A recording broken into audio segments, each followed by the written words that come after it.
Welcome to PropTech Power Talks. It's getting exciting as we are just around 2 months into the London PropTech Show 2025. Today we will talk about the Maersk real estate portfolio and the future of AI and agentic workflows. For that we have with us Jakob Nielsen. Welcome to the show, Jakob. Without further delay, over to you for your introduction. Thank you. Thank you for introducing me and allowing me to speak about this very interesting topic. My name is Jakob. I'm part of the Maersk real estate team, focusing predominantly on the logistics real estate. In addition to having the oversight of all global capital market initiatives, we are very engaged as a group in how AI can support in the initiatives we have on the real estate side, and of course, in particular on the industrial side. Yeah, well, that's interesting. To start off, could you share a bit about your background and what you're currently responsible for at Maersk? I'd be happy to. So I'm let's say a classic finance background.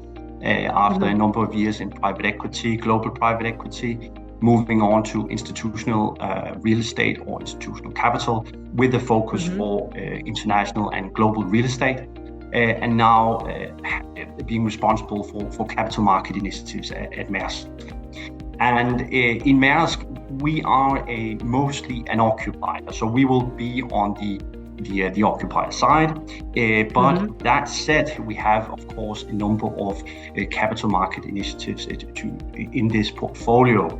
So sale and leasebacks, divestments, any kind of equity stack replacements or similar will be something that I have a touch base on. So at the moment, the portfolio is approximately 1,000 sites globally, and there's a lot of, you could imagine things to work on. Yeah, that's quite impressive. Now let's delve into the current state of generative AI adoption in the real estate sector. How are we seeing it impact assets, investments, and capital markets? It's a really good question because I have been following this space for quite a number of years now. Both the commercial real estate and also the AI space.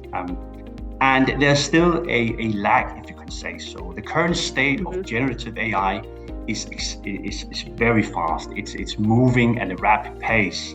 And while the interest in commercial real estate seems to be there, certainly whenever you speak with people, whether or not it's on the advisor side, the investor side, the broker side, the interest is there. It's just to finding these crossover where the technology can really prove that it's worth in a real estate setting. So I would say the current state, it's the interest is bigger than its promise just now. But I hope that in the next coming years, the usage of AI, generative AI more generally, will be further integrated into the industry more generally. Do you think the adoption of generative AI in real estate is picking up pace or hitting a plateau? What are your thoughts on this? Yeah, it's a bit of the same. So many of the models that many of the companies have implemented, the Microsoft Copilot or similar tools, they are very one-way type usage of this technology, and that also limits its usability, in particular within a piece of real estate, given it is a very physical asset. And it is accelerating. The AI is clearly accelerating, but you also see that almost every real estate companies is beginning to dig into its capabilities. So it certainly is on the right path. And one thing that potentially should be noticed in this regard is that AI, as the Copilot example, is somewhat limited. But if you start to integrate this technology as an assistant or as an agent, an AI agent, in many of the tasks you are doing today, you will most likely, or at least that's my interpretation, you will come out with a better output. And that is something that clearly will start to show. You do see that many of the SaaS providers these days are beginning to offer product, very Gen AI product type, also catering to the real estate sector. But it's still just a SaaS platform. And many of the companies can actually integrate this technology within the company, within the real estate portfolio, and really start to see the benefit of this new technology. Yeah, well, that's exciting to hear. Could you elaborate on the main benefits that AI brings to the real estate operations? So I see it in terms of usability. So there's clearly at the moment you're speaking quite a bit about predictive maintenance, where AI has a benefit. You're speaking quite a bit about document management, so data management in essence. And also, I think going forward within marketing, that's probably not as relevant to many real estate functions, but a bit of a real estate researcher. So let's take that step by step on let's say the data side. The data is clearly one of the areas within real estate where we are usually used to having a low amount of data. We have a number of data points, but the overall data set is very small compared to many other industries. That's certain. And the data we do have within this industry is often tucked away in various storage databases, various places. But an AI, the right usage of AI will be able to bring these data forward and to analyze them in a completely new fashion. So the data in real estate is often unstructured. Let's say there's two key components. There's the financial data and then there's the legal data. And often they are in two separate formats, but there's a lot of overlaps where you can have an AI really interact with these data and analyze across these various data sources. The AI research is one of the more newer inventions, you could say, and that is really just a common name, or that's just a name for that entity, that agent actually trying to look through all this complex data very often and find inconsistencies, follow and track data development. That is potentially how you can set up such an AI researcher or an agent in effect. And where you do see AI very interesting, and it's really the predictive analytics. Some of the papers that you do read now is that the traditional machine learning has a lot of excellent work done in predictive forecasting. But you do see that within very complex scenario situations like the weather, like financial markets, Gen AI is to some extent actually catching up with the more traditional machine learning. And you do see that I do see that as very, very interesting to hopefully that could provide an additional tool in the toolbox to real estate. So how would rent develop in a certain given market? How would the yield potentially develop in a certain micro market? And also from an occupier side, what is the availability and what is most fitting to the business that I have? For instance, in the situation or an example as Maersk, as an occupier in logistics, what is really the best suited locations? So sometimes you can use these very complex questions and you can get at least some guidance. That seems to be the current state of many models on which direction you should decide on. And then finally, I would just mention marketing tools. That's probably not where I know most about generative AI, but that's certainly an area where there's a lot of excitement in the text to image, text to video, And just that whole area of generative AI seems also very promising in the near term rather than in the medium to long term. Yeah, that definitely makes a lot of sense.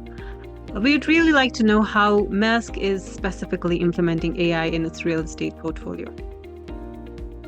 I'll be happy to dig a bit more into the details, because as an occupier, we are usually not, we have a different demand for real estate. In particular, we demand the space usage for our operation. But of course, that translates into our leased portfolio globally. It's a massive size portfolio. It's a huge database of contracts, lease contracts. And while there is some similarities in these contracts, they of course also very different across the globe. And what we can use this new generative technology for is really to get a better understanding of the data within these lease contracts. So one of the key projects we are currently running or having implemented in Maersk is a key extraction of these data and analyzing these in a more coherent way. When having a global portfolio, so there's a number of challenges in addition to just the extraction, the OCR and actual extraction of the data points. But of course, one of the key findings here is really the languages. So as you can imagine, while English and let's say top 5, top 10 languages globally, to some extent is covered by many of these models. We've been pleasantly surprised about even smaller languages. It really it has a basic understanding, and depending on what kind of level of data you want extracted from your leases, you can easily use it as a first step into this extraction tool. And even if it's in a local language, it seems to find many of the data points, at least we are looking for in this exercise. So that's certainly a very interesting use case. And the transition from a more machine learning OCR-driven technology to the more generative AI vision capabilities has really transformed, I would say, the data extraction exercise from being developing to actually really showing its capability now. It's not that generative AI solve all the questions, and we're still struggling to sometimes with hallucination. Yeah. But if you can set it up right, and if you have a great feeling of what kind of data you're looking for, it's really a handy tool in this exercise. So that is one of the key, let's say, focus areas for Maersk at the moment on this particular the real estate portfolio. Yeah. What about the types of AI models that Maersk is using, like text models or vision models? Exactly. I would say such a large group as Maersk. We of course have. We use most of the models in the field today. Of course, traditional machine learning, more OCR. We have a lot of SAP or SaaS application, of course, to assist us in many of these. So there's a lot of external and internal providers to assist us. Internally, within the generative AI, we've built up a sandbox environment so we can access some or many of these generative models. And of course, these models, they are introduced almost on a weekly basis with a new and more promising outcome. We cannot keep up, of course. We use the most, let's say, popular, clearly, and we've also tried some of the more hidden gems also. But what is most important, I'd say, to Maersk is really the safety, the data security, and that's still something that is an issue to these models. That how can you ensure the data leakage? How can you ensure jailbreaking of models? It's still to be seen the outcome of that. And for our purpose, we really only use it internally for internal purpose, because then we can at least ensure that the persons involved in these models are not bad faith actors as such. So that's clear. So to answer your question, we use pretty much all of the models, or at least we test most of the models available overall. And then, of course, coming back to the SaaS providers, I'd say Microsoft Copilot is one of the key tools to most employees today. We have the GitHub Copilot. We have a number of other very usable generative AI tools in our toolbox, and that would of course continue to develop over the coming years. It certainly seems as if that would be the case. Yeah, that's interesting. As you talked about data, how does Maersk handle the storage and management of its real estate data? It's such an interesting question, in particular, I would say in real estate, because there is a lot of focus on data, and there has been for many years within real estate. But given perhaps the wide range, so coming back to this financial data, this legal data, and then there's all the operational data, they are in various places and at various levels typically. And the key focus going forward is really how to integrate them. There's a lot of startups trying to help companies with this, and they're doing, of course, an excellent job. But we are trying in let's say, a data lake environment to aggregate or collect many of these important data points and actually try to get them to interact with each other. So the best example, of course, that's probably a few years into the future, but we receive an invoice on one of our properties. It's automatically booked in our accounting. Then it's matched with the actual lease agreement or the actual agreement in place on this particular property, so that we can see that this invoice is actually being agreed upon in the lease agreement. In terms of the storage, I'd say we have a very long and traditional or very long agreement with Microsoft, which has helped us and in securing this environment for our data storage. But it is still, as you can imagine, a global company like Maersk, it is very siloed still, but we are of course trying to at least for the real estate purpose, to interact and try to find these common layers where Gen AI will be able to assist us to analyze and sort these data. Yeah, that's great to hear. What would you say are the key takeaways from your experience with AI, and what you see as the next steps? It's been such a few hectic years following the AI space. I'd say being a mostly commercial real estate background, many of the concepts within machine learning and generative AI, it's still very new, but it seems as if even the machine learning professionals, even the data scientists, they are they are having a hard time, getting all the news streams right. So being updated is probably the biggest hurdle at the moment, even for the ones really tight or really close to the development. And then the key takeaway is really, how can we as a company, and as every real estate company, how can we improve the data quality? How can we ensure that the data is correct? And again, it's been a progress for many years now. But I would say now is really the right use case, the right killer app to have your data sorted in a proper way, because the AI will be able to capture so much value in all, garbage in, garbage out. If your data is sorted correctly, if it's analyzed, if it's classified, you will be able to use generative AI in a completely new manner. And then I would say, just to takeaways, there's certainly an element at the moment of how do we evaluate the language models.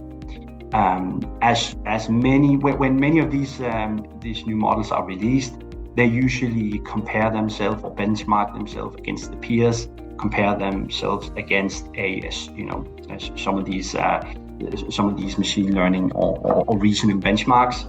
and that's a good place to start. But I'm focusing quite a bit on which one is best for real estate. I'm quite sure that if you start to benchmark against true, let's say, legal or economic focused questions or benchmark, you will have a much wider discrepancy between some of these models. So the benchmarking output going forward is really one of these very interesting fields to follow within real estate. And then finally, what perhaps the most important is really the return on investment. At the moment, I'd say most of the return on investment cases that you do find, they just come out on top, right?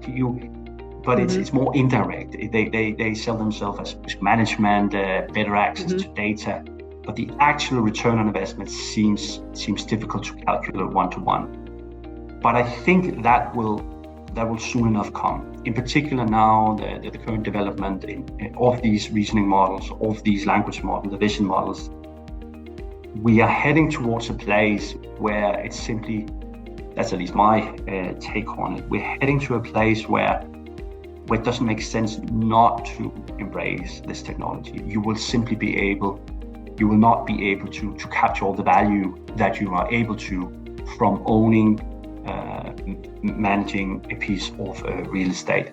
So it will be a requirement to use these tools within the next few years.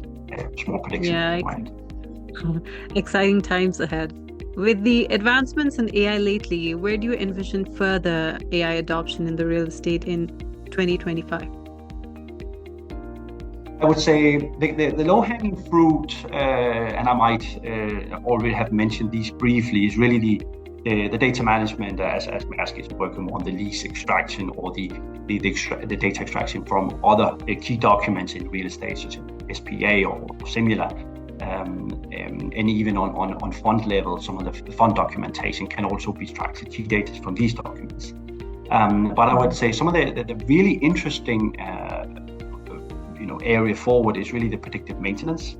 That has been an area which has developed quite a bit over the last few years, and I would say with the increasing capabilities of the vision models, and perhaps even now the increasing awareness of how potentially we can predict maintenance, that is such an interesting area. And I think when data starts to emerge on how, because predictive maintenance outside of real estate is almost like a given in the airline industry, and it's just there's just so much predictive maintenance because it makes sense.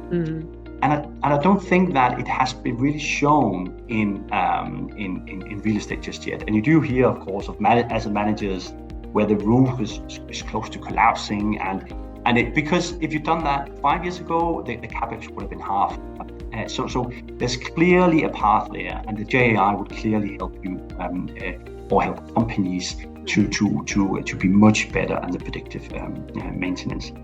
And then also more operational, and that's also in line with sustainability. I'm quite sure that when we start to access more electricity data, supply data, supplier data, gas, water, these type of measurements, you will or data points, you will be able to measure the optimal state of a property much more. And you can actually, with the right data inflow, it's fairly easy to set up an AI agent, AI workflow to capture, oddities, to capture data points which seems out of the ordinary in terms of consumption of electricity on a Sunday or what have you. That is clearly something that you can streamline and automate in a way which can only benefit the real estate sector much. So predictive analytics in terms of maintenance, lease management or data analysis in terms of all these data silos that we have in the real estate industry, and then lastly the operational efficiency, which of course benefits everybody, the occupier as well as the owner of the asset. So that's probably my key. Then I'm much focused on this AI researcher concept, bit too early, but that will clearly be a 26, 27-ish type situation. And then for me personally, just trying to keep up with the new model releases. Now, very recently, a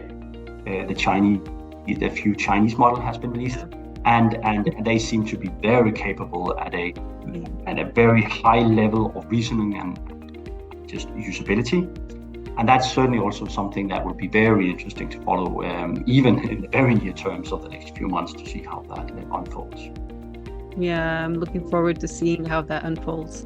Lastly, could you share your thoughts on the upcoming London PropTech show and its significance for the industry? I'll be happy to. So the PropTech show is one of the core of the shows you want to go to in Europe on the PropTech scene. So there are a few around the globe and Europe, and the PropTech show is clearly one of the areas or the conferences you want to go. It really captures that overlay of commercial real estate, the AI scene, but just the startup scene and the technology scene, and it really captures that overlay of all the, let's say, the interested parties of what can be next, what is the trend in this real estate space that we are all so happy to work in. Yeah, great. Thank you, Jakob, for sharing these valuable insights with us today. It's been a pleasure talking to you, and to our listeners, stay tuned for more episodes of PropTech Power Talks. Until next time.